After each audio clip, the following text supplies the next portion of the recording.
Welcome back to the case study of Vanitas, Anime Review Episode 24. We are at the final episode of Season 1 for the anime, which is called His Wish. This one adapts from 54, 54.5, 55, and 55.5. Roughly 2 full chapters and 2 bonus stuff. Yep, that is literally what they basically did here, is kind of like adapting almost 3 chapters for like 1 episode. And here's a fun fact for you. 55 is pretty much the most recent chapter released. Well, 56 has technically been released, but there's not a translation for it yet. The version I saw was the raw translation, basically published in Japanese. I have not read it yet. But yeah, we're finally at the most recent stuff here. Yep. So begin off, basically we have the conclusion of the fight between Noe and Vanitas. We're on top of each other. No, they're not doing anything appropriate. So they're just exhausted. Mikhail basically just wants to just end it now. And because he wants him to kill Vanitas to get information about what happened to Luna. Which, by the way, Vanitas is not explained until the end of the episode exactly what the heck happened with her. And they kept referring to her as father. I thought that was kind of weird. Yes, a woman as father, which not the first time I've heard about this. They did the same thing in the British TV show The Avengers, where they referred to a woman as father, and a man as mother. Yes, for some reason they did that. Don't know why. So, doesn't do it, and all of a sudden he's like, oh, I'm going to kill you. So brings a bunch of curse bearers out, and then his book goes freaking haywire, and he goes freaking nuts. And then also, the Ferris wheel, which popped 2 episodes back, and starts, pretty much falls right on top of Noe and Vanitas. But look at it stopped by Dominique. Yes, she does something at the standing on top of a roller coaster for a whole episode. Yeah, apparently she got her inner self under control. Apparently she's got ice powers. I'm like, that's interesting. Yeah, in case you're curious though, okay, has anybody ever explained, unless you read the manga, you're probably like, wait, she has ice powers? And powers come from a freaking sword? Okay, then she's hopping across snowflakes and takes care of the curse bearers. No problem, basically stealing Genie's job. Of course, she didn't get down there anyways to the bottom. Then, of course, she freezes, Mickey's hand. Eventually, he's able to stop. And then, all of a sudden, one of the most weirdest things happens here. There's a black mist pops up behind Mikhail. And then we see a man come out. Who is this, you might ask? The Shapeless One. Dominique's grandfather. And Noe's teacher. And she's like, grandfather?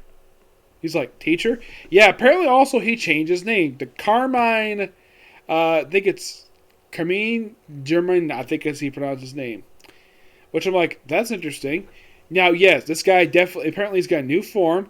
And we finally see his eyes for the first time in the series. Apparently one eye is yellow, the other one is purple. Yep, they're purple. And it's like he introduced himself, like, I go by this name now. Apparently, Vanitas has kind of been in before. It's not really going into it all. The manga doesn't go much into it all. And then right after this, basically, both Vanitas and Noe are thrown against some ice, and they collapse. And of course, the Shapeless One gets away. But he's not seen again for the rest of the episode. This episode is the first time ever this guy is seen in present day, because the only time anybody saw this guy was in flashbacks. This is his first present day appearance, and if you only watch the anime, like, wow, they wait until the last episode of season 1 to finally show the guy in present day. And then right after that, apparently a day passed by, so we have Noe waking up in his bed with Amelia over him, is like bringing some food. We also have it where Genie, by the way, apparently, according to, I should point out, though, the Shapeless One, Genie, as far as he does point out that this is the first time he's actually met her, and a member of he does not know Vanitas' name, but he does know him as a member of the clan of Blue Moon.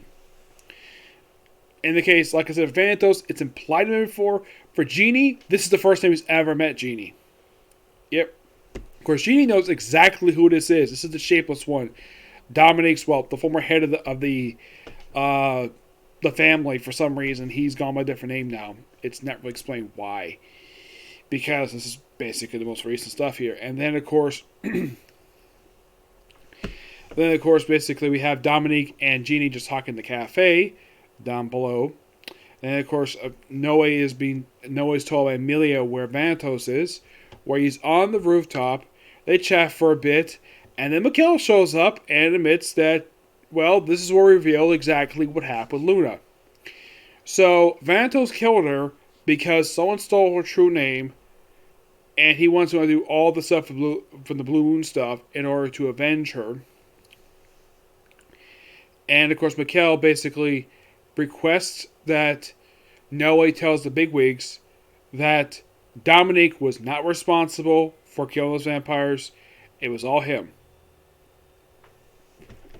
Because, well, he admits the reason why he wants not to have Dominique take the blame for him is because he thinks that she's a very kind person. He likes kind people. And we do see him cry. Of course, he stops. Of course, also, Noe, actually, before the Shapeless showed up, he got his face sliced by Noe.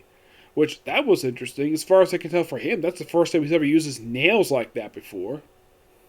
Yep, and then, of course, after Mikhail leaves on his robot dog, yes, his giant robot dog, and of course, then you have Noe sits behind Vanitas. Vanitas says, "You're heavy." And of course, for a while, of course, Vanitas does mention that the only person who he wants to kill him is, of course, Noe. And then we see the three basically half human, half vampires. And they're basically telling him that Count Orlok wants to see him immediately.